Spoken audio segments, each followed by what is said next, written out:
துர்க்கை அம்மன் ஏன் இந்த அவதாரம் எடுத்தாங்கன்னு தெரியுமா? லைக் பண்ணிட்டு வீடியோவை முழுசா பாருங்க. பிரம்மனை நோக்கி பல ஆண்டுகள் கடுந்தவம் புரிந்தான் எருமை முகம் கொண்ட மகிஷாசுரன். எந்த ஒரு ஆணாலும் தேவனாலும் விலங்காலும் தனக்கு மரணம் வரக்கூடாது, மென்மையான ஒரு பெண்ணால் மட்டுமே தன் அழிவு நிகழ வேண்டும் என்ற வரத்தை பெற்றான். வரம் பெற்ற ஆணவத்தில் தேவலோகத்தின் மீது மாபெரும் படையெடுப்பை நடத்தினான். இந்திரன் உள்ளிட்ட தேவர்களை கொடூரமாக தாக்கி விரட்டியடித்து உலகையும் தன் காலடியில் கொண்டு வந்தான். தஞ்சம் தேடி ஓடிய தேவர்கள் பிரம்மா, விஷ்ணு, சிவபெருமானிடம் முறையிட்டனர். அரக்கனின் கொடுமையை கேட்ட முப்பெரும் தேவர்களின் கோபம் பெரும் அக்னியாக வெடித்தது. சிவனின் நெற்றிக்கண் விஷ்ணு மற்றும் பிரம்மனின் முகத்திலிருந்தும் பிற தேவர்களிடமிருந்தும் வெளிப்பட்ட கோபத்தி ஒன்றிணைந்தது. அந்த பேரொளி ஒட்டுமொத்த பிரபஞ்ச சக்தியான தேவி துர்க்கையாக அவதரித்தது.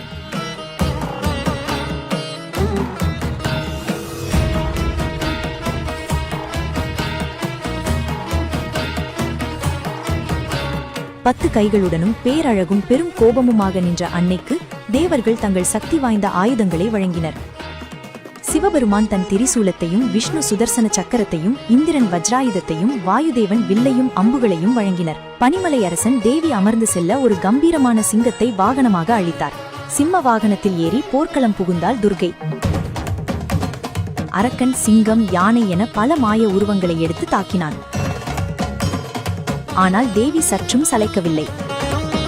முடிவில் எருமை உருவம் கொண்ட அரக்கனின் மாபெரும் மார்பை தன் காலால் மிதித்து சிவனின் திரிசூலத்தால் அவன் இதயத்தை பிளந்து மகிஷாசுரனை வதம் செய்தாள்.